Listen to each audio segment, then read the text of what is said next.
बिस्मिल्लाहिर्रहमानिर्रहीम। अल्हम्दुलिल्लाह हम टेक बैठक टैग के बैठक के प्लेटफॉर्म प्लेटफॉर्म टेक से टीवी के टेक टीवी के रेफरेंस से हम रेफरेंस जो से है हम वो जो लाइव है हो रहे वो हैं। लाइव हो रहे हैं। हमारा जो हमारा जो आज का टॉपिक आज का है टॉपिक है वो है risk risk of of in house in house development in-house and development outsource. And outsource. अच्छा, इसमें हमारे साथ मेरे अच्छा, तीन इसमें बहुत अच्छे हमारे साथ प्रोफेशनल मेरे तीन हैं इस बहुत वक्त। अच्छे प्रोफेशनल असफर हैं बेग इस हैं, वक्त। मोहसिन कुरैशी साहब हैं असफर बेग और हैं, मोहम्मद अली ऐवान मोहसिन साहब हैं। कुरैशी साहब हैं और मोहम्मद अली ऐवान साहब हैं। मैं क्विकली इनका इंट्रो करवाता मैं हूँ आपसे क्विकली और इनका इंट्रो इंशाल्लाह फिर हम करवाता टॉपिक हूँ पे आपसे डिस्कशन और इंशाल्लाह स्टार्ट फिर हम करते हैं। टॉपिक पे डिस्कशन स्टार्ट करते हैं। मेरे साथ मोहम्मद अली ऐवान साहब हैं, हेड मेरे ऑफ साथ मोहम्मद आईटी अली आयशा ऐवान स्टील साहब हैं, mills. Head of IT Ayesha steel mills. 2.5 decades का डाइवर्सिफाइड 2.5 एक्सपीरियंस है डिकेड्स का माशाल्लाह। डाइवर्सिफाइड एक्सपीरियंस है माशाल्लाह। डिफरेंट डिफरेंट ऑर्गेनाइजेशंस में इन्होंने ऑर्गेनाइजेशंस में किया इन्होंने है, अपना काम किया है। अपना काम किया है। बिजनेस वाले बिजनेस स्पेशलाइज वाले हैं बिजनेस में स्पेशलाइज हैं बिजनेस में रिक्रूटमेंट डिजाइनिंग वगैरह और रिक्रूटमेंट प्रोजेक्ट में। डिजाइनिंग वगैरह और प्रोजेक्ट में। मेरे साथ मोहसिन मेरे साथ मोहसिन मोहसिन है मेरे साथ मोहसिन मोहसिन है मेरे कुरैशी साथ साहब। मोहसिन कुरैशी साहब। मोहसिन कुरैशी साहब इस मोहसिन कुरैशी वक्त साहब चीफ इस ऑपरेटिंग वक्त ऑफिसर चीफ हैं ऑपरेटिंग ऑफिसर जीते हैं डॉट पीके में। जीते.pk में। और इट्स अ और growing it's a business growing business और और they are rocking they in are their rocking field. In their field. मेरे साथ तीसरे मेरे साथ पार्टिसिपेंट तीसरे असफर बेग पार्टिसिपेंट साहब असफर बेग सीईओ साहब हैं सीईओ कंसोल हैं कंसल्टिंग कंसोल के। कंसल्टिंग के। वर्क कर चुके हैं वर्क कर नोटल, चुके हैं नादरा, नोटल, टेलीनॉर नादरा, पाकिस्तान और टेलीनॉर डिफरेंट पाकिस्तान और दूसरे डिफरेंट दूसरे अच्छा, तो मैं अच्छा, टॉपिक की तो तरफ मैं आता टॉपिक हूँ की तरफ आता हूँ क्विकली, क्योंकि क्योंकि हमारे पास क्योंकि हमारे लास्ट पास लास्ट ये है कि ये हमारे है पास कि टाइम हमारे बड़ा पास शॉर्ट था टाइम बड़ा शॉर्ट था और और डिस्कशन इतनी थी कि डिस्कशन दिल नहीं इतनी चाह थी रहा कि था कि दिल नहीं खत्म चाह हो। रहा था कि खत्म हो। बात कर person in voice person in voice voice आपको मेरी आ रही वॉइस है आपको क्लियर? मेरी आ रही है क्लियर? एको हो रही है। एको हो रही है। अच्छा, अच्छा,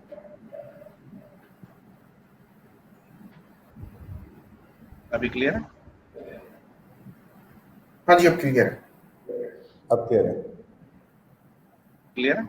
अच्छा जी। जी मुझे तो आपकी मैं आवाज़ टॉपिक की क्लियर है। तरफ आता हूँ क्विकली। और हमारा आज का टॉपिक जैसे मैंने बताया कि in house and software development की आउटसोर्स के हवाले से और उसके रिस्क के हवाले से है। तो मैं क्वेश्चन शुरू करता हूँ असफर साहब, आपकी तरफ क्वेश्चन शुरू करता हूँ कि आप लोग आपका क्या एक्सपीरियंस रहा सॉफ्टवेयर डेवलपमेंट के अगर हवाले से, क्योंकि आप एक कंपनी के सीईओ हैं। एक ब्रॉडर टर्म में अगर मैं आपसे ये पूछूं कि जो लोग हमेशा इस फैसले में कहीं बीच में रहते हैं कि हमें कोई भी मॉड्यूल डेवलप करना हो या कोई भी एक अपनी ऑर्गेनाइजेशन के लिए ईआरपी डेवलप करना हो, तो उसमें जाके सबसे बड़ा सवाल जो है वो हमारे पास यही आ जाता है घूम के कि हम इन हाउस उसकी डेवलपमेंट करें, क्योंकि उसके अपने रिस्क हैं, उसके अपने प्रोज एंड कॉन्स हैं। अगर हम आउटसोर्स की बात करें कि आउटसोर्स अगर हम कहीं सिस्टम डेवलप करवाते हैं तो उसके क्या रिस्क हैं। जी असफर साहब, आप please. Okay, thank you very much, Izhar, for a very good topic and including me in just discussion as well. देखिए आउटसोर्सिंग एक ऐसा ब्रॉडर जिसे कहते हैं कि सब्जेक्ट है और डिस्कशन है, जिसको हम ये नहीं कह सकते कि वो सिर्फ किसी सॉफ्टवेयर इंडस्ट्री के ऊपर मैप हो रहा है या वो किसी एक कॉल सेंटर इंडस्ट्री के ऊपर मैप हो रहा है या वो किसी और सेक्टर के ऊपर डेवलप हो रहा है। But outsourcing is overall in general is a term जो कि तमाम इंडस्ट्री के ऊपर तमाम के ऊपर मैप होता है, क्योंकि जब भी ऑर्गेनाइजेशंस देखती है एक सर्टेन पॉइंट ऑफ टाइम पे, क्योंकि स्टार्ट हमेशा इनसोर्सिंग से होता है। जब आप इनसोर्सिंग को देखते हुए कुछ देखते हैं तो आपको काफी सारे रिस्क नजर आ रहे होते हैं और कुछ बिजनेस की स्ट्रेटजीज और फोकस ऐसा होता है क्योंकि आपका कोर बिजनेस से हटके जा रहा होता है डिफरेंट और एक्टिविटीज की तरफ, जो कि ऑपरेशनल एक्टिविटीज होती है। Then you think towards outsourcing. ठीक है, अब अगर एक जनरल कमेंट लें तो लोग आउटसोर्सिंग पे जाते क्यों हैं? लोग आउटसोर्सिंग किससे जाते हैं कि यार हमें कॉस्ट की ऑप्टिमाइजेशन लेनी है। ठीक है, हमारे कैपेबिलिटीज के इश्यूज रिजॉल्व होने हैं, बट कुछ जो मोटिवेशंस हैं उन मोटिवेशन के साथ कोई रिस्क भी आ रहे होते हैं, ठीक है। तो हमें बड़ा बैलेंस होकर देखना पड़ता है किसी भी ऑर्गेनाइजेशन के अंदर कि यार हमें इनसोर्सिंग पे जाना है या आउटसोर्सिंग पे जाना है, क्योंकि इनसोर्सिंग हमेशा आपको इफेक्टिव होती है, मगर जब आप एक सर्टेन पॉइंट ऑफ टाइम पे जाते हैं तो फिर आपको आउटसोर्सिंग पे जाना होता है। अगर मैं सॉफ्टवेयर इंडस्ट्री की भी बात करूं तो आपकी इतनी रैपिडली चेंजेस हो रही होती हैं टेक्नोलॉजी के अंदर बैकएंड पे कि जो आपकी जिसे कहते हैं कि रिसोर्स की एलोकेशन हो गई, जो टेक्नोलॉजिकल एडवांसमेंट हो गई, वहां पे फिर आपको जो है वो किसी थर्ड पार्टी वेंडर के साथ जाना पड़ता है जिसके पास एक कैपेबिलिटी बिल्ड हुई होती है, ठीक है। और यहाँ पे फिर आपको कुछ डिसीजंस लेने पड़ते हैं, आल्दो उसमें आपको रिस्क भी, जारी बात है जो रिस्क फैक्टर है दीज आर देयर, क्योंकि रिस्क के बगैर तो आपकी मोटिवेशंस होती नहीं है, क्योंकि वहां पे रिस्क आपको क्या आता है, वहां पे रिस्क आपको ये आ सकता है कि यार आपको जो है वो जो वेंडर आप सिलेक्ट कर रहे हैं उसकी क्या कैपेबिलिटी है, क्या वो इनफ कैपेबल है कि वो आपके इस पोर्शन ऑफ वर्क को अपने पास इंसोर्स कर ले और आपको required level of services provide करना शुरू कर दे। तो वहां पे आपको उस कंपनी की वर्थ को जज करना होगा, आपको उसके देखना पड़ेगा कि आप उसके साथ किस लेवल ऑफ एसएलएस और किस लेवल ऑफ इंगेजमेंट के अंदर जा रहे हैं। तो ये सारी चीजें देखते हुए फिर आपको जो है वो सर्टेन डिसीजन लेने पड़ते हैं। हाउएवर अगर मैं एज ए जनरल बात करूं तो yes, outsourcing is very much beneficial for the companies and for the software houses and for the other basic big companies as well, क्योंकि बहुत सारी कंपनीज ऐसे जो मैंने मॉडल देखे हैं, मोस्टली हम भी अपने ऑर्गेनाइजेशन के अंदर अक्सर ये कर रहे होते हैं कि हम आउटसोर्सिंग मॉडल पे जा रहे होते हैं to some certain extent. We set objectives, we set SLAs and some certain metrics as well. मैंने जितनी भी पीछे ऑर्गेनाइजेशंस पे काम किया है वहाँ पे मैंने दोनों एंड पे काम किया हुआ है। मैंने इनसोर्सिंग पार्टनर के साथ भी काम किया हुआ है, मैंने आउटसोर्सिंग पार्टनर के साथ भी काम किया। तो आपको दोनों साइडों पे फिर कस्टमर की रिक्वायरमेंट्स, कस्टमर के एसएलएस ये देखने पड़ते हैं अपनी ऑर्गेनाइजेशन के अंदर अगर आप आउटसोर्सिंग पार्टनर के अंदर, और कंपनी के जो स्ट्रेटेजिक ऑब्जेक्टिव्स हैं जो कि क्लाइंट है आपका जो कि आउटसोर्स कर रहा है उसके स्ट्रेटेजिक ऑब्जेक्टिव्स को भी देखते हुए आपको उस सेट एसएलएस के साथ सर्विस डिलीवरी के ऊपर फोकस करना पड़ता है जो कि वो रिक्वायर करे, क्योंकि वो किसी रिस्क किसी ऑब्जेक्टिव के तहत आउटसोर्सिंग पे गया होता है। तो वहां पे आपको सारी चीजें बैलेंस लेके चलनी पड़ती है। अगर आप एक बैलेंस अप्रोच से नहीं चलते then you will be in trouble or something like it, क्योंकि SLA is very important है। ओके, बहुत शुक्रिया मोहम्मद अली अवान साहब। अब मैं आपसे ये पूछना चाहूँगा बेसिकली असफर साहब की बात को आगे बढ़ाते हुए कि इन्होंने एक बड़ा ब्रॉडर टर्म डेफिनेटली ये जिस जगह पोजीशन करते हैं उस पोजीशन पे डेफिनेटली इनके अपने एक्सपीरियंसेस हैं। अली साहब आप मुझे ये बताइए बेसिकली कि क्या रिस्क बेसिकली आप समझते हैं, क्योंकि आप बीइंग IT हेड एक जगह काम कर रहे हैं, आपका बड़ा वास्ट एक्सपीरियंस है, तो 20-25 साल का माशाल्लाह से। अगर मैं बताने बैठूं आप लोगों का सबका इंट्रो देने बैठूं तो मेरे ख्याल से प्रोग्राम का टाइम खत्म हो जाएगा। तो माशाल्लाह इतना बड़ा वास्ट एक्सपीरियंस है, तो आप क्या बेसिकली आप क्या समझते हैं कि इन हाउस में अगर जब हम किसी भी मॉड्यूल को स्टार्ट करते हैं या किसी भी सॉफ्टवेयर को जब स्टार्ट करने के लिए जाते हैं तो हमारे लिए बड़ा क्वेश्चन ये होता है कि इसको इन हाउस डेवलप करें या इसको आउटसोर्स डेवलप करें।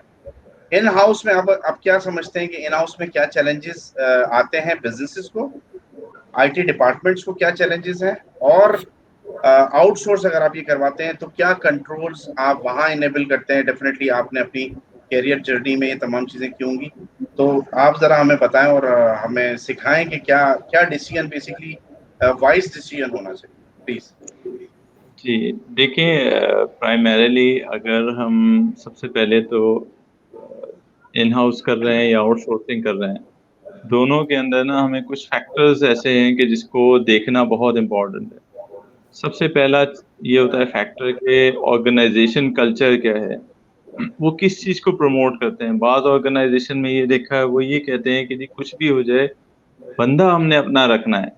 तो एक तो वो कल्चर है, आप थर्ड पार्टी को लेकर के भी आए तो वो उस पर चल नहीं रहे होते। अच्छा, एक दूसरी बात ये आती है कि आपके पास ऑर्गेनाइजेशन का साइज क्या है, ग्रुप का साइज क्या है, ये डिपेंड कर रहा होता है। अगली चीज ये आती है कि कंपनी की प्रॉफिटेबिलिटी क्या है, फिर आती है कि उसकी नेचर ऑफ गोल्स क्या हैं, लॉन्ग टर्म गोल्स क्या हैं। तो ये फिर एक और इम्पोर्टेंट फैक्टर आता है कि उसकी प्रोजेक्ट की सेंसिटिविटी क्या है, क्या आप इस काम को आउटसोर्स कर सकते हैं या आपको रिस्क है इस चीज का कि आपका कोड जो है वो लीक हो जाएगा। तो ये सारे फैक्टर्स देखते हुए फिर हमें डिसाइड करना पड़ता है कि क्या किया जाए, क्या हम आउटसोर्स कर दें या इन हाउस डेवलप कर लें। अच्छा, जैसे जैसे इन्होंने अजबर साहब ने भी बात की, बिल्कुल ठीक है, क्योंकि अगर हम जाते हैं इन हाउस डेवलपमेंट की तरफ, हमारे पास ठीक है कि हमारे पास ये होता है कि एक अपनी टीम बन जाती है, लोगों की लॉयल्टी टुवर्ड्स द ऑर्गेनाइजेशन ज्यादा होती है और ऑर्गेनाइजेशन कल्चर के अंदर बेस्ट फिट होते हैं।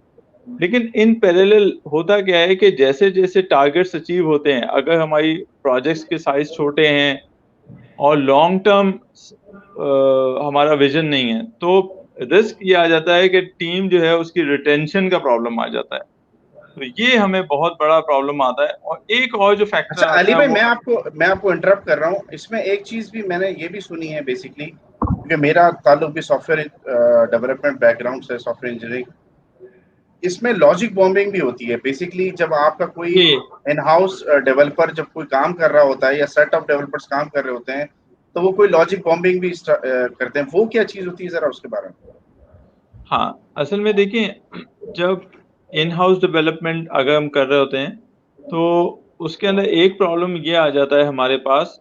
मैं आपका करेक्टली अगर क्वेश्चन सुन पाया हूँ, चूंकि इंटरनेट का मेरा थोड़ा सा इशू चल रहा है शायद, तो उसमें शायद आप ये कहना चाह रहे हैं कि आपस में थोड़ा सा एक कॉन्फ्लिक्ट आ जाता है या नहीं, बेसिकली मैं लॉजिक बॉम्बिंग की ये बात कर रहा हूँ कि जिसको आप एलोबरेट करें, कि बेसिकली मैंने कोड में एक ऐसी चीज लगा दी, मिसाल के तौर पे अगर मैं एचआर का कोई मॉड्यूल लिख रहा हूँ, जी जी यार जी मेरा मुझे जैसे ही सेपरेट किया जाए तो ये इतना डेटा जो है वो करप्ट हो जाए, या ये मेल फंक्शनिंग करने लगे सिस्टम, ये क्या चीज होती है और ये क्यों होता है? हाँ, इसका देखें, ये लाजमी सी बात है कि कुछ ऐसे डेवलपर होते हैं जो कि एथिकल नहीं होते, और जिनके साथ ये प्रॉब्लम होती है कि वो ये प्रॉब्लम करते हैं कि वो कोड के अंदर या तो एक फैक्टर ये लगा देते हैं कि उनको कोई बेनिफिट मिलता रहे उससे। इसकी मैं रियल एग्जांपल दूंगा। एक जद्दा में एक कंपनी है, उसमें किया था एक डीबीए ने, उसने अपनी सैलरी बैकग्राउंड में जाके इंक्रीज कर दी थी। अच्छा, एक बहुत ही नॉन है जिसके अंदर यह था कि एटीएम का कोड जिसने लिखा था यूएस के अंदर डेवलपर ने, उसने किया था कि जितने सेंट ट्रांसफर होते थे तो उसने प्रॉब्लम ये किया था कि वो सेंट जो है उसके पर्सनल अकाउंट में जाते थे।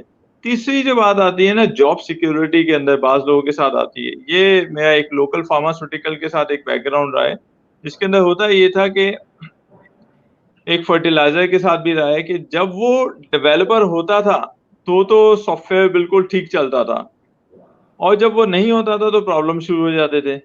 तो ये एक प्रॉब्लम आ जाता है कि इसके अंदर जो है ना, अक्सर लोग जो है ना ये कोड के साथ जो है ना प्रॉब्लम क्रिएट कर देते हैं। तो और ये एक बहुत बड़ा रिस्क फैक्टर होता है कि जिसके अंदर जो है ना हमें इन हाउस टीम में एक रिस्क ये भी फैक्टर आता है। ठीक है, ठीक है। अच्छा मोहसिन साहब, मैं आपकी तरफ आऊंगा। आप बेसिकली आपका भी एक बड़ा अच्छा बैकग्राउंड है, जहां पर आपने अपने अभी चीते.pk की एक ऐप डेवलप करवाई, चाहे वो एंड्रॉइड पे हो, चाहे वो iOS पे हो, चाहे वो डेस्कटॉप एप्लीकेशन हो, चाहे वो वेब बेस्ड सॉल्यूशंस हो। आपने आपने क्या समझा, आपने क्या आपके एक्सपीरियंसेस क्या रहे बेसिकली, कि क्या आउटसोर्स को ज्यादा करना बेहतर है? क्योंकि उसके अपने डिसएडवांटेजेस अगर मैं बात करूं, कि आप कंट्रोल जो है वहां नहीं कर सकते, अवेलेबिलिटी का एक बहुत बड़ा इशू होता है, वो अपनी टाइमिंग के हिसाब से काम करते हैं, सिक्योरिटी कॉन्फिडेंशियलिटी के लिए जो मेरे दो रिस्पेक्टेड पार्टिसिपेंट्स ने बात की कि डेफिनेटली एक ये मामला होता है। फिर टाइम जोन्स का आपस में कल्चरल डिफरेंस एक बहुत बड़ा एक इन्फ्लुएंस होता है। तो इसमें इसमें थोड़ा सा आप मुझे बताएं कि आपका एक्सपीरियंस क्या रहा और आप इसको किस तरीके से देखते हैं। थैंक यू इजहार।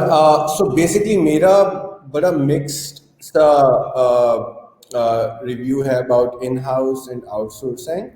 सो आई स्ट्रांगली बिलीव कि जो आपका कोर प्रोडक्ट है वो आप आउटसोर्स नहीं करते, आप उसके रेलेवेंट मॉड्यूल्स जो हैं वो आउटसोर्स कर सकते हैं to increase the business efficiency.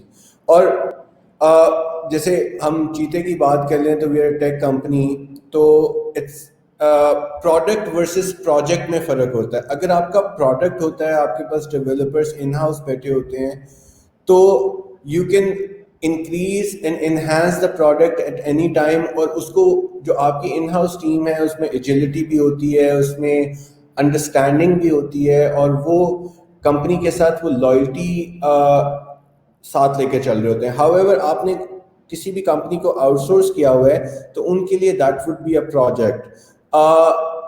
I still believe कि आउटसोर्सिंग इज इम्पॉर्टेंट. आपके पास एक स्पेशल लैंग्वेज है जैसे पाइथन है, या आप किसी और लैंग्वेज की बात कर लें, उसकी एक्सपर्टीज नहीं है, आप आउटसोर्स कर देते हैं किसी अच्छी कंपनी को. आई डोंट थिंक वो as far as security breach is concern वो हमारे साथ एक्सपीरियंस हुआ है, बिकॉज हमने जिस भी कंपनी के साथ काम किया वो वेल नोन थी, प्रॉपर एनडीए साइन करके, उनके डेवलपर्स भी दे वर वेरी प्रोफेशनल. हाउएवर आप क्या कहते हैं, आप एजिलिटी के लिए you can outsource. However core product आपके पास होना चाहिए. हाँ, अगर आप किसी और सेक्टर की बात करते हैं, आप फर्टिलाइजर की बात कर लें, आप सीमेंट की बात कर लें, तो टेक उनके लिए कोर सेक्टर नहीं है. उनके लिए मशीनरी कोर सेक्टर है या ड्रिलिंग कोर सेक्टर है. तो वो ड्रिलिंग और जो क्या कहते हैं मशीनरी है उसको आउटसोर्स नहीं करेंगे, वो टेक्नोलॉजी को आउटसोर्स कर देंगे, किसी दूसरी कंपनी से ले लेंगे. सेम गोज विद चीते एज वेल कि in past we have worked with multiple companies. We are now building our own in-house tech team. लेकिन still we have plans कि हम अपनी जो previous company है जिसके साथ हम काम करते हैं कंटिन्यू करें, और कंपनीज में इन्वॉल्व करें ताकि प्रोडक्ट में एजिलिटी आए.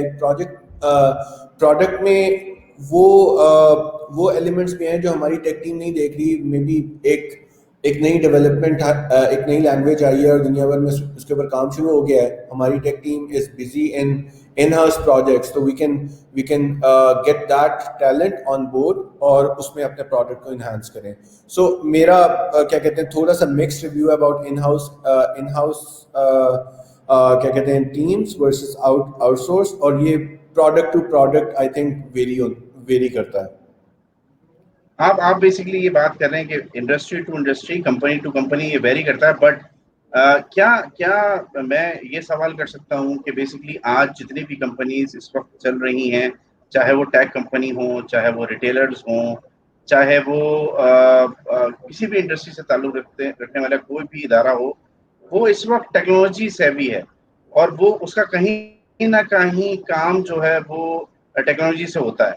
तो rather than sometime जो लोग हैं वो ये समझते हैं, या जो आईटी के लोग हैं या जो बिजनेस के लोग हैं वो ये समझते हैं कि इन हाउस डेवलप करवाना सही है, क्योंकि वो फॉरेन जो उनके बिजनेस नीड्स हैं वो फॉरेन चेंज हो जाती है. लेकिन उसके जो उसकी जो कॉस्ट है, जो उसकी कंट्रोलिंग है, एम्प्लॉय की रिटेंशन है, इन तमाम चीज़ों को मद्देनजर रखते हुए आप लोगों का क्या, आप लोग क्या आपस में आप लोग क्या समझते हैं कि ये पॉइंट वैलिड है या ये कंसीडर नहीं करना?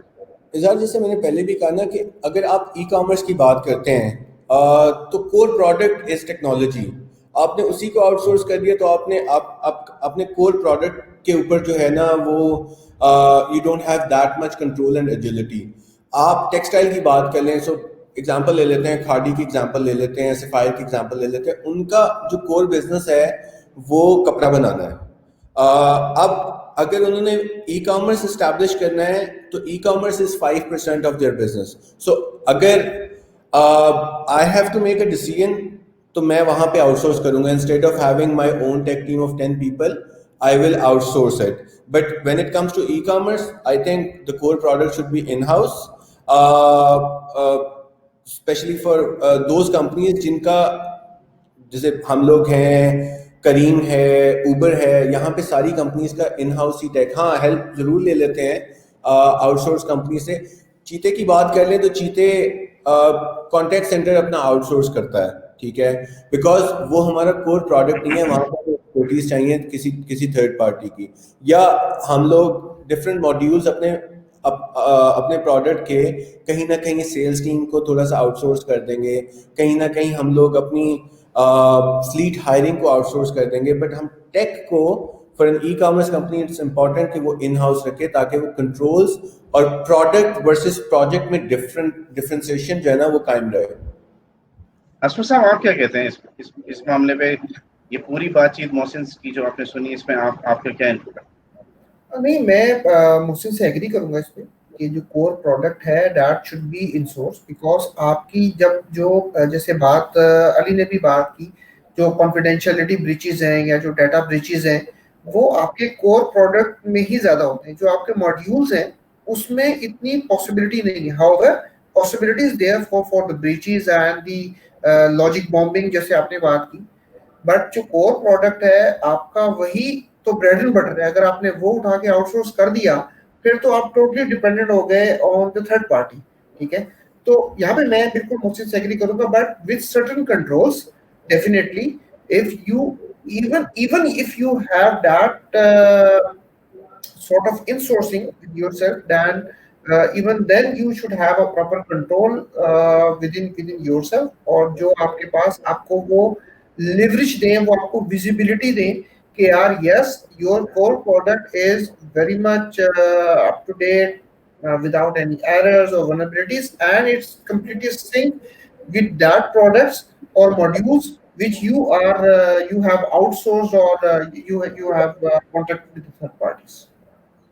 सर, ये इसमें मुझे ये बताएं कि एक लेमैन है, एक छोटा सा बिजनेस है, उसको अगर सिस्टम डेवलप करवाना है या उसको वेबसाइट क्रिएट करवानी है, उसको ऐप क्रिएट करवानी है, वो क्या की फैक्टर्स होने चाहिए जहां पर आपकी एडवाइजेस उसको ये मदद दे सकती हैं कि उसको किन किन एस्पेक्ट्स को अपने जहन में रखना चाहिए कि उसको इन हाउस पे अगर वो जाता है तो उसको कौन से एस्पेक्ट्स को रिस्क को देखना चाहिए, और अगर वो आउटसोर्स पे जाता है तो क्या वो पॉइंट्स हैं जिनको वो इवेल्युएट करें?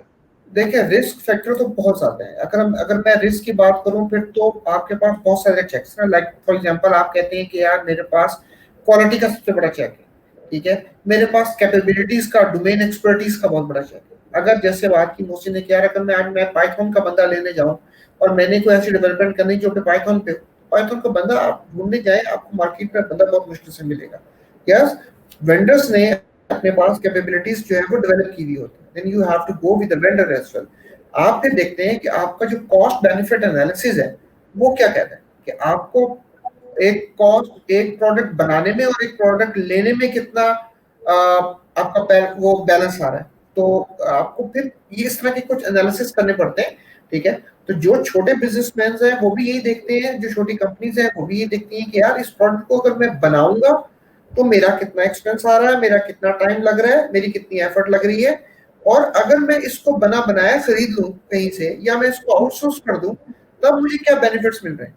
क्योंकि जो छोटा बिजनेस, छोटी कंपनी है उसका मोर फोकस जो होता है वो उसकी अदर बिजनेस ऑपरेशंस होते हैं, ना कि वो एक छोटे सेगमेंट को देख ले और उसके ऊपर अपनी एफर्ट पुट कर दे। तो आपने एफर्ट एस्टिमेशन, आपको cost benefit analysis which is in thing जो कि छोटी कंपनीज को देखनी चाहिए कि यार मुझे कहाँ पे जो है वो एफर्ट अपनी पुट करनी है और कहाँ से मुझे ज्यादा प्रोडक्टिविटी मिल रही है, कहाँ से मुझे जो है ना वो ज्यादा टाइम मिल रहा है कि मैं फोकस कर दूं अपनी डिफरेंट एक्टिविटीज के ऊपर और इस टाइप को मैं आउटसोर्स कर दूं अपने डिफरेंट वेंडर्स से। सर, मुझे जो मसला लगता है बेसिकली यहाँ पर प्रॉब्लम ये होती है कि कुछ चीजें जो है वो आपको रेडीमेड डेवलप मिल जाती हैं सेट ऑफ प्रोटोकॉल्स के साथ, सेट ऑफ एसओपीज के साथ। मैं पूछना चाहूंगा बेसिकली कि जब कोई स्पेशलिटी कोई चीज होती है और जब वो आपको वेंडर की सिलेक्शन करनी होती है, क्योंकि मोस्ट ऑफ द टाइम होता ये है कि मेरा बिजनेस मैं जानता हूँ और मुझे पता होता है कि मुझे क्या करना है। तो अली भाई, आप मुझे जरा ये बताइए कि वेंडर की बेसिकली सॉफ्टवेयर डेवलपमेंट जो वेंडर है उसकी जो सिलेक्शन है उसमें किन चीजों का ध्यान रखना चाहिए, क्योंकि नोबडी नोज, आपको कोई सॉफ्टवेयर पूरा बना के तो दे नहीं सकता।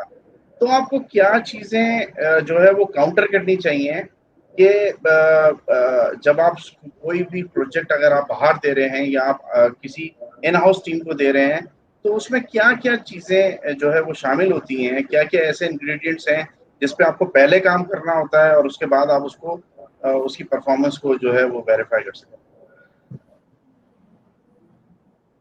अच्छा देखिए, बेसिकली अगर हम कोई भी प्रोजेक्ट आउटसोर्स करते हैं या इन हाउस करते हैं, जब हम आउटसोर्स करने जाते हैं सबसे प्राइमरी चीज़ हम ये देख रहे होते हैं, जैसे मोहसिन और असफर ने भी बताया और मैं इनिशियली भी बता चुका था कि हमारी प्रोडक्ट की सेंसिटिविटी क्या है।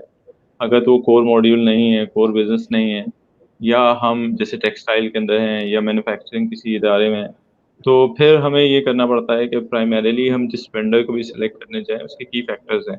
पहली चीज़ ये कि वेंडर की अपनी, देखें, डोमेन एक्सपर्टीज तो अपनी जगह ठीक है। अगर मेरे पास 3 वेंडर हैं लेकिन डोमेन एक्सपर्टीज तीनों की नहीं है, लेट्स से, लेकिन मैं ये देखूंगा कि क्वालिटी ऑफ द प्रोडक्ट्स किसकी अच्छी है, एक्सपर्टीज किसके पास अच्छी है, कमिटमेंट किसके पास अच्छी है, और कौन जो है ना लॉयल्टी यानी कि एंड तक चलेगा मेरे साथ। तो ये यानी ऐसा भी नहीं है कि एक बिल्कुल ही नई कंपनी है, ऐसी कंपनी है कि जिन्होंने बहुत ज़्यादा बात तो अच्छी कर रहे हैं, लेकिन ये कि कंपनी का पता नहीं है कि खुदा ना खास्ता कि विद इन 1 ईयर वो बैंकरप्ट हो जाए या शट डाउन कर दे, बिजनेस शट डाउन कर दे। तो ये बेसिक प्राइमरी फैक्टर्स हैं जिनको अली, देखते अगर हुए अगर आप प्राइमरी। अब मैं इंटरप्ट कर रहा हूँ आपको, अगर आप ये देखें पिछले 10 सालों में कितनी टेक कंपनीज जो कंसल्टेंसी दे रही थी, जो आपको सिस्टम डेवलप करके दे रही थी, कितने लोग रोल बैक करके अपने बिजनेस को चले गए। उनके जो डेवलपर्स हैं, अब वो जो बिजनेस है वो परेशान है इस वजह से कि यार वो मैं आगे पीछे कैसे घूमूं, मैं अपने मसले कैसे, क्योंकि जब एक इन हाउस डेवलपमेंट होती है, सोर्स कोड भी आपके पास होता है लेकिन आपके पास डेवलपर्स नहीं होते या वो कमिटमेंट्स नहीं होती। ऐसी हमारे हमारे जो सोसाइटी है उसमें, पाकिस्तान में ऐसी बहुत सारी चीजें। मैं फिर अगेन वही बात करूंगा कि हर आदमी जिसको जिसको बिजनेस लेना होता है वो बोलता है मैं कमिटेड हूँ, मेरी टीम में ये सब कुछ मौजूद है, मेरे पास इतना बैलेंस है, मेरे पास ये तमाम चीजें हैं, मैं ये काम करूंगा। उसके बाद ऑल ऑफ द सडन होता क्या है, आप लोगों के एक्सपीरियंस में भी यही होगा कि वो कंपनी बंद हो जाती है, लोग चले जाते हैं, एम्प्लॉयज को रिटेन नहीं कर पाते। ऐसे मेरे पास बहुत सारे प्रोजेक्ट्स हैं, मेरे पीछे अगर मैं अपनी कैरियर जर्नी को देखूं तो वो लोग चले जाते हैं और उसके बाद फिर आप का बिजनेस सफर कर रहा होता है। आप बिल्कुल सही कह रहे हैं। देखिए, इसका जैसे इन्होंने मोहसिन ने बात की थी कि SLAs, तो आप अगर शुरू में ही SLA कर लें, जैसे मैं एक फार्मास्यूटिकल को जानता हूँ जिन्होंने SLA किया था एक कंपनी के साथ, और जो कि छोटी कंपनी थी, पेरोल उनका चल रहा था, और जो कंपनी फार्मास्यूटिकल है वो एक मल्टीनेशनल कंपनी है, तो उनके यहाँ पेरोल चल रहा था। उन्होंने ये किया कि उनका सोर्स कोड जो है ना वो अपने पास एज ए गारंटी रख लिया था। तो अगर आपके पास अगेन वही वाली बात है कि हमारे पास कुछ ऐसी टीम हो जो हमें सेफगार्ड कर सके, जैसे हमारी एक एग्जांपल है रियल, कि हम काम करते थे स्पेन के साथ, बैंको संतांजा के साथ। अब उस बैंक की अपनी एक IT टीम थी और वो हमें मॉनिटर कर रही होती थी। उससे बेनिफिट उन्हें क्या होता था कि वो कोड की क्वालिटी और कोड को सेफगार्ड करना। लेट्स से हमारी अगर कंपनी खुदा ना खास्ता कल शट डाउन हो जाती है, तो उनके पास पूरी की पूरी चीज अवेलेबल है, वो वहां से कंटिन्यू कर सकते हैं और विद गुड हेल्थ अवेलेबल है। ऐसा नहीं है कि वो बिल्कुल स्क्रैच से करें। और जैसे अभी आपने कहा कि इन हाउस वालों का, इन हाउस में भी कोड अवेलेबल होता है, लेकिन अक्सर औकात मैंने अगेन एक फर्टिलाइजर कंपनी है जिसमें ये देखा था कि उनका कोड ऐसा उन्होंने कोडिंग की हुई थी कि जो कोई मेंटेन नहीं कर सकता था। तो अगेन इंटरनली जो है कोडिंग स्ट्रक्चर और डॉक्यूमेंटेशन के ऊपर अक्सरियत हमारे यहाँ लोकल डेवलपमेंट में फॉलो नहीं करते। ओके, तो मैं वापस मोहसिन की तरफ आता हूँ। मोहसिन, बेसिकली ये जो अली साहब ये अभी इन्होंने बात की कि बेसिकली एक कोई आप कोड अगर रख लेते हैं, मिसाल के तौर पे अगर आपने जैसे आपने ही बताया मुझे कि कोर जो फंक्शनैलिटी है वो उसने आपने पास रखी है, तो हाउ यू मेक श्योर कि आपका जो जो साइकिल है वो किस तरीके से चलता है? यानी डेवलपमेंट तो ऑनगोइंग चल रही है, आपके पास एक मसला आता है, आप अपने डेवलपर को लेके बैठते हैं, उसमें पूरी एनालिसिस करते हैं, देन स्टार्ट करते हैं।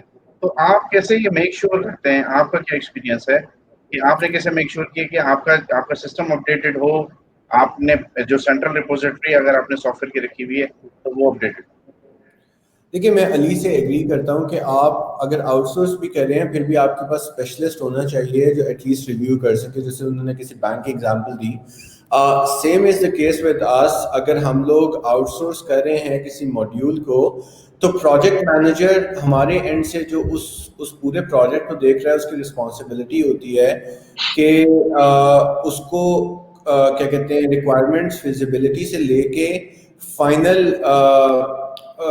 फाइनल जब वो डेवलपमेंट हैंडओवर हो रही होती है, उसको टाइम टू टाइम देखे और देन उसमें जो अपडेट्स रिक्वायर्ड है वो भी देखे, and then documentation is very important.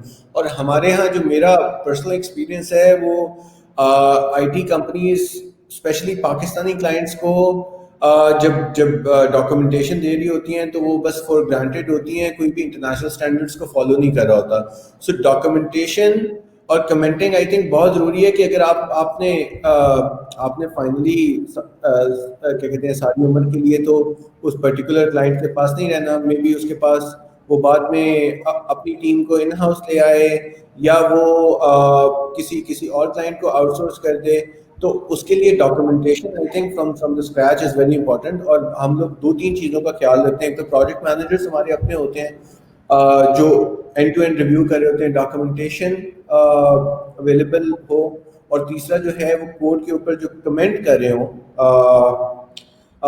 वो इम्पोर्टेंट हो। और क्या कहते हैं, उसमें प्रोजेक्ट मैनेजर भी सिर्फ बिजनेस सेंट्रिक नहीं होना चाहिए, वो उसको एटलीस्ट थोड़ा बहुत जो है वो उसका कोडिंग एक्सपीरियंस हो, उसका टेक्निकल बैकग्राउंड हो, तो वही प्रोजेक्ट मैनेजर्स हमारे पास काम कर रहे होते हैं।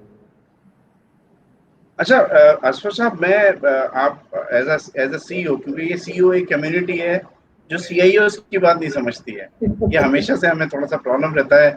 ये मखसूस क्वेश्चंस मैंने आपके लिए रखा था। Basically Mohsin is from the tech company, Ali Awan is representing the IT, तो इस सवाल बेसिकली बनता आपसे है कि एज अ सीईओ जब आप एक कंपनी में होते हैं, आप लोगों की कम्युनिटी क्या सोचती है? बेसिकली आप लोग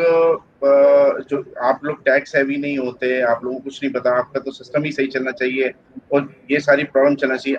आप लोग अपने तरीके से कैसे सोचते हैं? आप लोगों को क्या अश्योरिटी चाहिए होती है, चाहे वो इन हाउस डेवलपमेंट हो रही हो, आउटसोर्स हो रही हो, कि आप लोगों का सिस्टम सही चलता रहे, आप लोगों का मामला है, या आप लोग भी इन्वॉल्व होते हैं किसी, यानी जो आपके डिपार्टमेंट का पेन समझने के?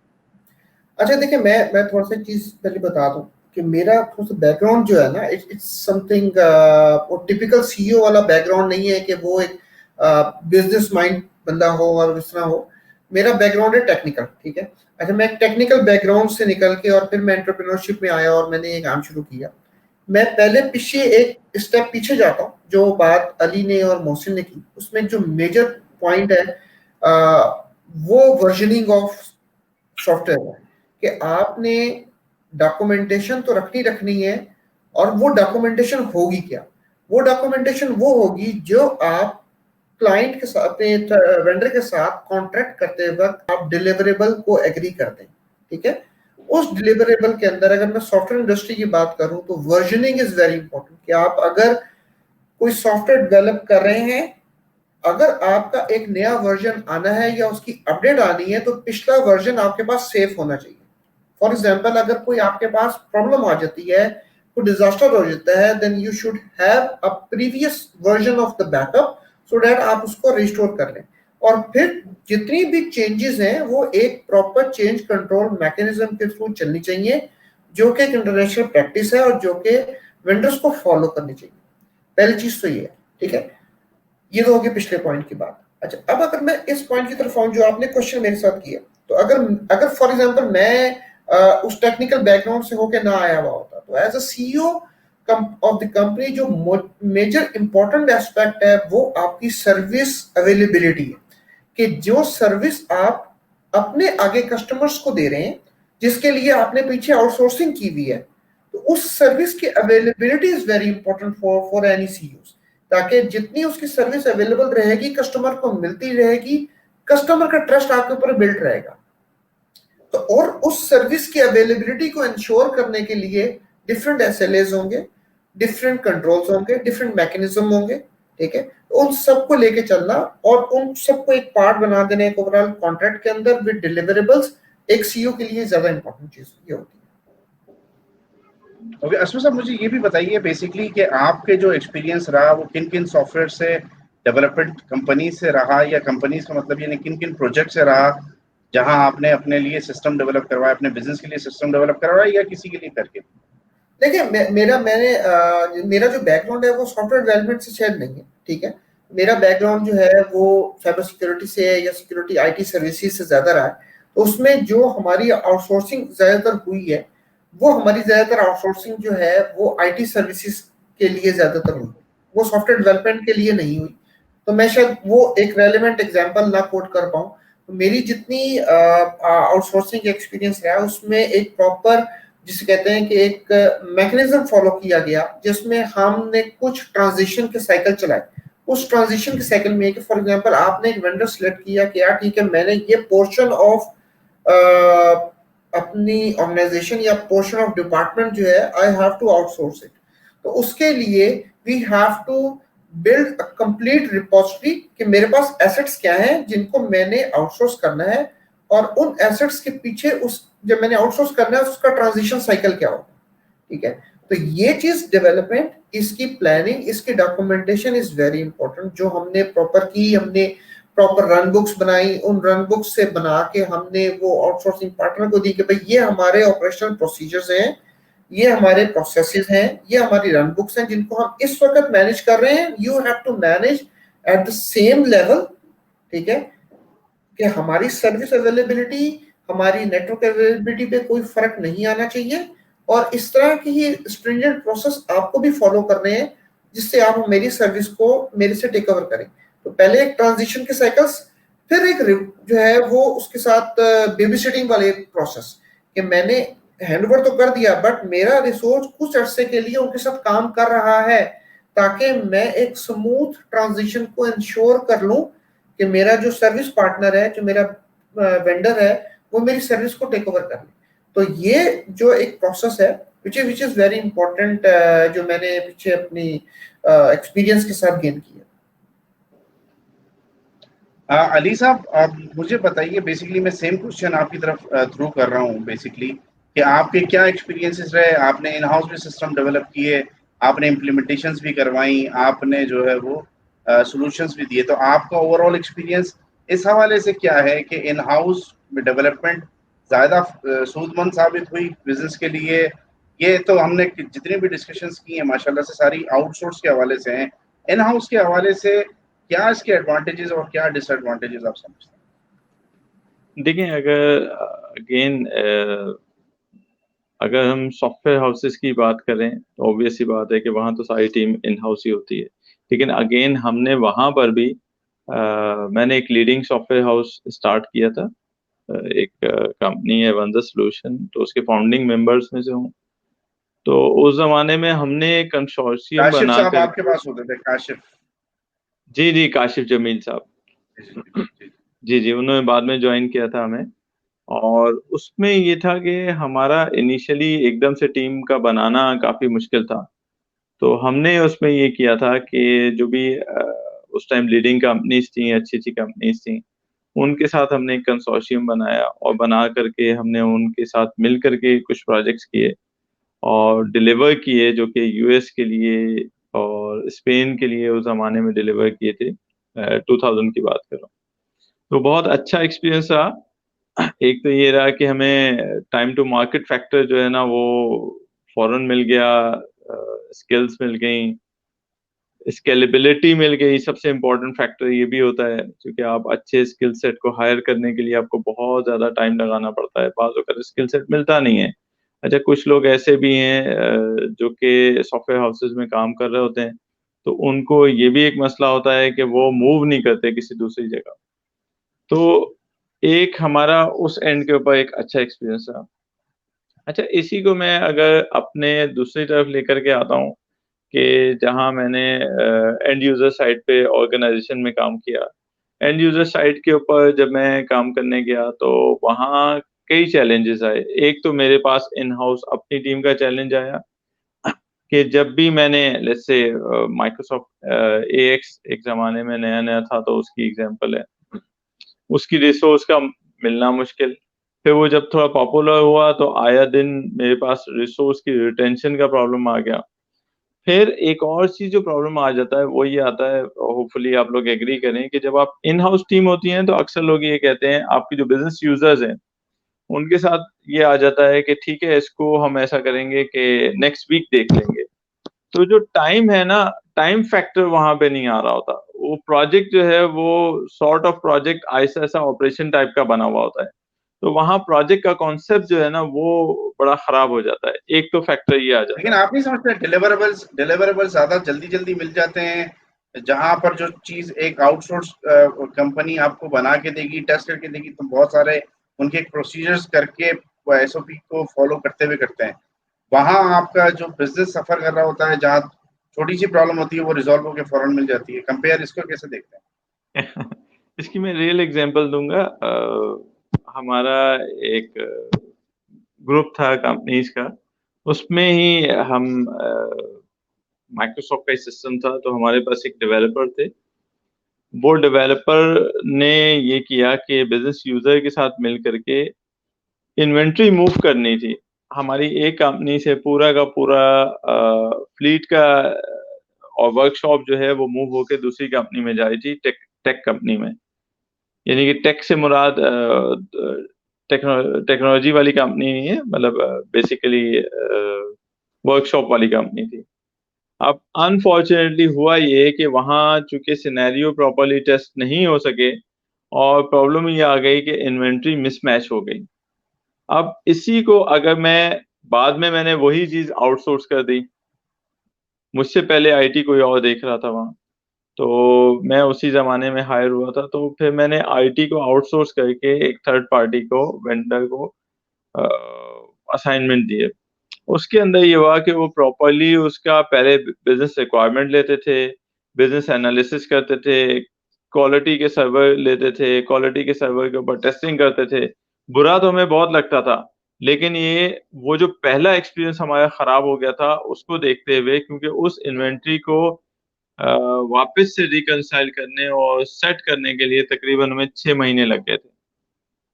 तो इस वजह से इनिशियली बाज़ औक़ात ये होता है हमें कि टाइम कंज्यूमिंग हो रहा है, प्रोसेसेस जो है वो टाइम ज़्यादा ले रहे हैं, लेकिन इन रियलिटी अगर आप देखें तो टाइम तो ले रहे होते हैं, लेकिन साथ के साथ आपका जो प्रॉब्लम आ रही होती हैं, वो आगे की प्रॉब्लम्स आपको नहीं आती। तो ये एक बहुत बड़ा फैक्टर आता है इसके अंदर। अच्छा, आप सुन पाए हैं ज़रा सा? जी, मैं सुन पा रहा हूँ आपको। अच्छा, अच्छा, तो थोड़ा अच्छा, अच्छा। मेरे कनेक्शन में थोड़ा प्रॉब्लम जी, हुआ जी, था। जी, जी। आपको मेरी आवाज़ आ रही है? जी, जी, बिल्कुल आ रही है। तो जी, ये एक प्रॉब्लम तो आ जाते मोहसिन हैं साहब। और फिर पैरेलल एक और जी, प्रॉब्लम जी, जो जी। आपकी बात हमें खत्म हो फेस। गई अली साहब? अच्छा, ठीक।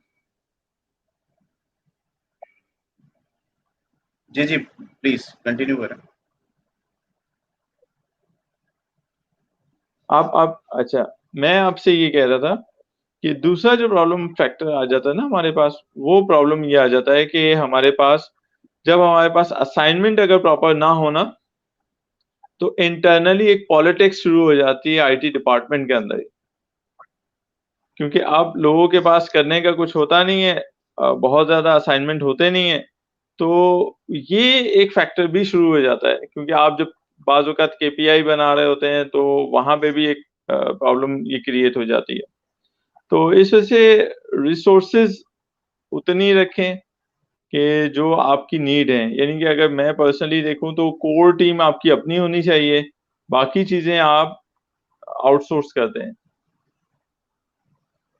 जिससे आपका कॉस्ट भी सेव हो जाती है, चूँकि आपकी जो बिलिंग होती है वो होती है कि जैसे आप कंज़्यूम करते हैं सर्विस, तो आपकी बिलिंग उस हिसाब से होती है। दूसरी बात ये है कि आपके पास जो हाई स्किल्स रिसोर्सेज़ हैं, उनका प्रॉब्लम नहीं आता। इनोवेशन के अंदर चूँकि जितने भी ये आउटसोर्स कंपनीज़ हैं, जो कि सॉफ्टवेयर हाउसेज़ होते हैं, तो ये टेक्नोलॉजीज़ के ऊपर बहुत ज़्यादा टेक्नोलॉजी सेवियर होते हैं। तो इनको इनको जो है ना, ये बहुत हमें फ़ायदा हो जाता है। कि स्किल सेट मिल जाता है, रिसोर्स को ढूंढना नहीं पड़ता। रिसेंट में एग्जांपल ये है कि मेरे पास एसएपी की कुछ रिसोर्सेज थी। अब प्रॉब्लम ये हो जाता था कि एसएपी की एबैप की प्रोग्रामिंग की रिसोर्स जो है वो हर सर्टेन कुछ अरसे बाद जो है ना उसका रिजाइन आ जाता था कि मुझे जी एक अच्छी जॉब मिल गई। तो मैंने एक कंपनी है जो कि स्पेशलाइज करती है इस एरिया के अंदर, कई कंपनीज हैं जिनमें से एक कंपनी है, उसको मैंने दे दिया। अब अगर आप देखें तो मेरे पास इन रियलिटी एक डेवलपर नहीं था, मेरे पास मल्टीपल डेवलपर्स अवेलेबल थे। अगर उनके कोई रिसोर्स जो है छुट्टियों पे जा रही है, छोड़ के जा रही है, तो मेरे पास अल्टरनेट रिसोर्स अवेलेबल होती थी। तो ये मुझे बहुत ज़्यादा उसमें बेनिफिट रहा। तो इस वजह से मैं पर्सनली जो है ना ये कहता हूँ कि आपके पास जी, रिसोर्स आप अवेलेबल मुझे सुन पा रहे हैं? जी, मुझे तो आपकी आवाज़ आ रही है बिल्कुल। अच्छा मोहसिन साहब, मैं आपसे जब तक ये अली साहब वापस आते हैं, आप बेसिकली इन हाउस डेवलपमेंट को कैसे देखते हैं? बेसिकली जब आप इन हाउस डेवलपमेंट की बात करते हैं तो वहाँ आपके पास कंट्रोल्स भी होते हैं, आपके पास अपनी टीम होती है, बड़ा अजाइल आपके साथ मामला होता है, आप फौरन चीज़ें करवा लेते हैं। तो आपका क्या एक्सपीरियंस कभी ऐसा रहा कि आपने इन हाउस टीम से काम करवाया और फिर जो है वो आउटसोर्स का भी आपने एक्सपीरियंस लिया? तो अगर मैं मिक्स में बात करूं तो यानी अगर मैं आपको रैप अप करने की बात करूं तो आप क्या कैसे रैप अप करेंगे इस चीज को? देखिए, मैंने कहा है डिपेंड करता है industry to industry. So e commerce specially Cheetay की बात कर लें तो इन हाउस आई थिंक जो हमारा experience with in house team है उसमें फॉर एग्जांपल हमारी परफॉर्मेंस मार्केटिंग टीम को अभी पता चला है कि फेसबुक ने अपने एल्गोरिदम में अमेंडमेंट की है और हमने अपने जो सर्च इंजन ऑप्टिमाइजेशन है उसको इस तरह से चेंज करना है। He can just go to the CTO, they can talk for a quick 5 minutes और उसके बाद वहाँ पे उसी टाइम रेलेवेंट डेवलपर्स को वो प्रोजेक्ट असाइन हो जाता है। हाउएवर अगर आप ये आउटसोर्स कंपनी की बात करते हैं तो परफॉर्मेंस टीम वाले ने प्रोजेक्ट मैनेजर से बात करनी है, प्रोजेक्ट मैनेजर ने उस पर्टिकुलर टीम के प्रोजेक्ट मैनेजर से बात करनी है, टाइमलाइन देनी है, टाइमलाइन देने के बाद वापस आना है, उसके ऊपर एसएलए सेट होना है, रिक्वायरमेंट सेट होनी है और उसमें 3 से 4 दिन लग जाने हैं और उसके बाद वो 2 दिन का काम है। तो मेरा अपना ज़ाती ख्याल ये है कि as far as when you have your core product तो आपको इन हाउस रखना चाहिए। आप उसमें अमेंडमेंट्स, आप उसमें चेंजेस, क्योंकि इंडस्ट्री ग्रो कर रही है, ई कॉमर्स नहीं है पाकिस्तान में से। मैं आपको एग्जांपल देता हूँ कि अभी जब ये जो लॉकडाउन स्टार्ट हुए और कोरोना वायरस आया तो हमें एक इमीडिएट डेवलपमेंट करवाना पड़ी, वो थी राइडर का टेम्परेचर ऑन द स्क्रीन, ताकि एक तो ये है कि डेली बेसिस पे हम राइडर का टेम्परेचर भी ले सकें और कस्टमर को भी बताएं कि आज हमने इसको चेक किया था, इसका जो टेम्परेचर है ज़्यादा नहीं था और this is a safe delivery. Plus आपने एसओपीज भी कम्युनिकेट करने हैं, आपने कॉन्टेक्टलेस डिलीवरीज को भी प्रमोट करना है। तो वो that was only possible because आपके पास इन हाउस टीम है। अगर आपने उसी प्रोजेक्ट को लेके चलना होता तो आपको टाइम ज़्यादा लग जाता और वो जो अपॉर्चुनिटी कॉस्ट है उस 10 या 12 दिन की, अगर आपने 5 दिन में प्रोडक्ट बना लिया तो आप अपने कंपैटिटर से जो आउटसोर्स्ड प्रोजेक्ट है जिसके पास 10 दिन आगे चले गए हैं। सो हमें तो ये भी ख्याल रखना पड़ता है कि आपका कंपैटिटर इस टाइम कहाँ पे है, उसका प्रोडक्ट लाइफ साइकिल कैसा है, उसके प्रोडक्ट लाइफ साइकिल में कितनी अमेंडमेंट्स हो रही हैं ताकि आप उसको compete करें और कोई भी इवेंट आया है तो आप इमीडिएटली रिएक्ट करें ताकि एटलीस्ट आपको 2 दिन का, 3 दिन का, 5 दिन का बफर मिल जाए कि आप उससे ज़्यादा आगे निकल जाएं और कंज्यूमर के माइंड में जो फर्स्ट मूवर एडवांटेज है वो आ जाए। ओके, असफर साहब, आप इसको किस तरीके से कंक्लूड करेंगे? देखिए, मेरे मेरे ख्याल में आउटसोर्सिंग इज इनविटेबल। अब आप आउटसोर्सिंग को नहीं रोक सकते in this Covid area, but उसके साथ जैसे हमने सबने यही बात की कि यार जो कोर टीम है दैट इज वेरी इंपॉर्टेंट। तो core team should be insource. ठीक है, आपको पूरा सेटअप उठा के आउटसोर्स नहीं कर देना, आपको कोर टीम अपने पास बिल्ड करनी है, ठीक है, और बाकी रेस्ट ऑफ द थिंग्स आप जो है वो आउटसोर्स कर सकते हैं, keeping view your product criticality and the product I mean core functionality itself. Mohsin was absolutely right कि यार आपको core product अपने पास रखें, बाकी प्रोडक्ट को आउटसोर्स करें, मगर बाकी प्रोडक्ट को भी आउटसोर्स करने के लिए at least you should have a team at your back, small team, not a full team but a small team, a subset of this, कि वो आपकी आउटसोर्सिंग वाली एरिया को भी देख सके. तो it would be a hybrid solution in a sense, जो कि आगे चल के इंशाल्लाह आने वाले वक्त में यही सोल्यूशन कामयाब होगा, क्योंकि इनसोर्सिंग अब नहीं होती जाएगी. And my last comment I is hope जी वो स्पेशली आपके पास मेरा ख्याल है टेक में कोर प्रोडक्ट जब आपके पास है, आपके पास इन हाउस टीम है, तो आप उनसे नई चीजें करवा सकते हैं, नए एक्सपेरिमेंट्स करवा सकते हैं. जैसे हम लोगों ने अभी कोरोना वायरस के स्प्रेड को रोकने के लिए but according to the affordability of that company, if some business are going to hire in-house capability, in-house team, and then they want to add for the value addition for any software house, then it's all depend के अगर उसके पास इतनी capability है कि वो दोनों चीजों को कैरी करके चल सकती है, तो उसकी बात कर रहे हैं आप. जी बिल्कुल बिल्कुल. और आप एक्सपेरिमेंटिंग करवा सकते हैं. मे बी वो अगर आपने एक नया प्रोजेक्ट स्टार्ट करवाना है, आपके पास इन हाउस कोई कैपेबिलिटी है, तो आप उस टीम को कह सकते हैं there is no extra cost. While whenever you go to the third party outsourcing company, वहां पे आपकी फॉरेन कॉस्ट तो इमीडिएट बेसिस पे आएगी, तो आपका एक्सपेरिमेंटिंग साइकिल जो है ना वो बहुत रिड्यूस हो जाता है.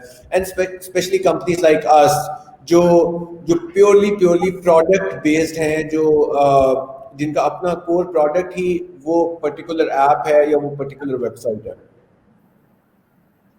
अच्छा, मैं चाह रहा हूँ कि अली साहब शायद उनको इंटरनेट में मेरी तरह कुछ प्रॉब्लम आई, मेरी थोड़ी जल्दी रिजॉल्व हो गई, उनकी थोड़ा सा देर में रिजॉल्व हो रही है. शायद मैं कोशिश कर रहा हूँ कि वो दोबारा से जो है वो आ जाएं और अपनी लास्ट वर्डिंग जो है वो हमें दे दें, तो हम इसको कंक्लूड करके इसको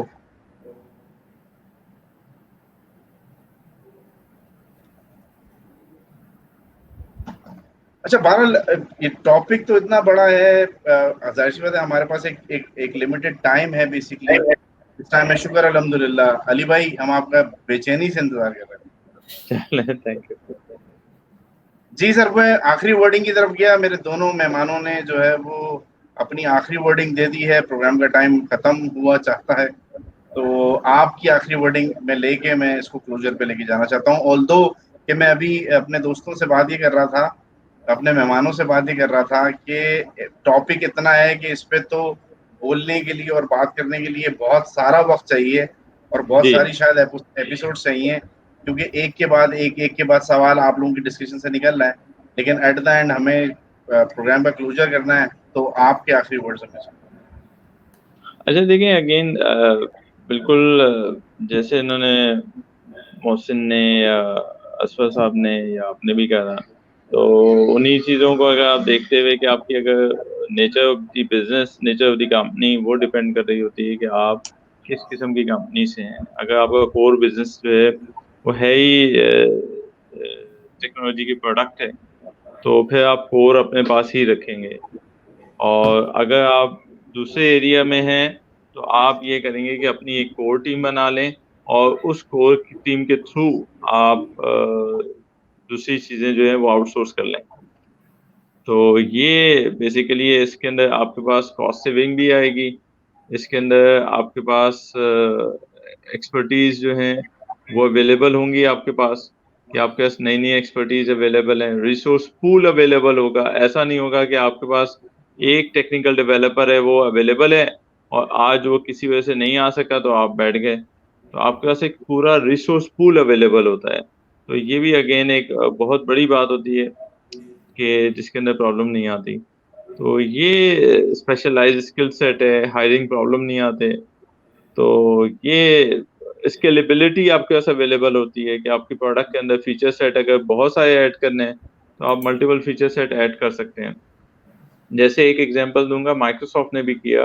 माइक्रोसॉफ्ट ने डायनेमिक्स जो है ना उसकी डेवलपमेंट टेलर्स के थ्रू करवाई थी, और वो कंपनी ने पाकिस्तानी कंपनी माजिक को भी प्रोजेक्ट दिया था। इस तरह से उन्होंने मल्टीपल फीचर सेट को मल्टीपल जगह से डेवलप करवाया। तो इसमें आपके पास आउटसोर्सिंग में स्केलेबिलिटी भी अवेलेबल है कि आप जो फीचर सेट करवाने हैं वो करवा सकते हैं। तो अगेन मैं कहूँगा कि आपके पास कॉस्ट सेविंग भी है और इसके बेनिफिट ज्यादा है, लेकिन अगेन कोर टीम आपकी अपनी होनी चाहिए। बेहद शुक्रिया आप तीनों पार्टिसिपेंट्स का कि आप लोगों ने अपने इनपुट्स दिए। डेफिनेटली एक बड़ा पेन एरिया था और हमेशा से मैं समझता था कि कुछ ऐसी चीज़ें हैं जहां शायद एक बिजनेस ओनर को बिजनेस ऑन करने के लिए कोई डेवलपमेंट की ज़रूरत पड़ती है, तो वहाँ उसको एक सवाल ये खड़ा होता है। तो आज हमने 50-55 मिनट में 1 घंटे में हमने कोशिश की कि बेसिकली हम इतने बड़े टॉपिक को जो है वो कवर कर पाएँ, लेकिन ये मैं भी समझता हूँ एंड आई फील कि ये बड़ा एक कम लिमिटेड टाइम है आप जैसे प्रोफेशनल्स को बात करने के लिए जो कि सालों का एक्सपीरियंसेस रखते हैं।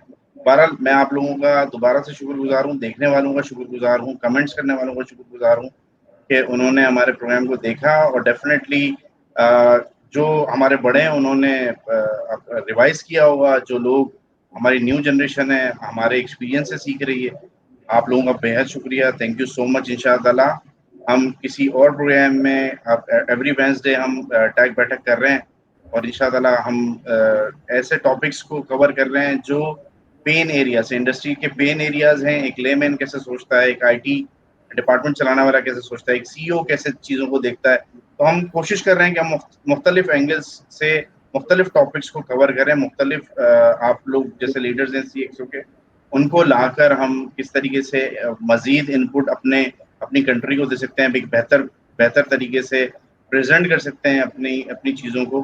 तो बहुत शुक्रिया, thank you so much once again.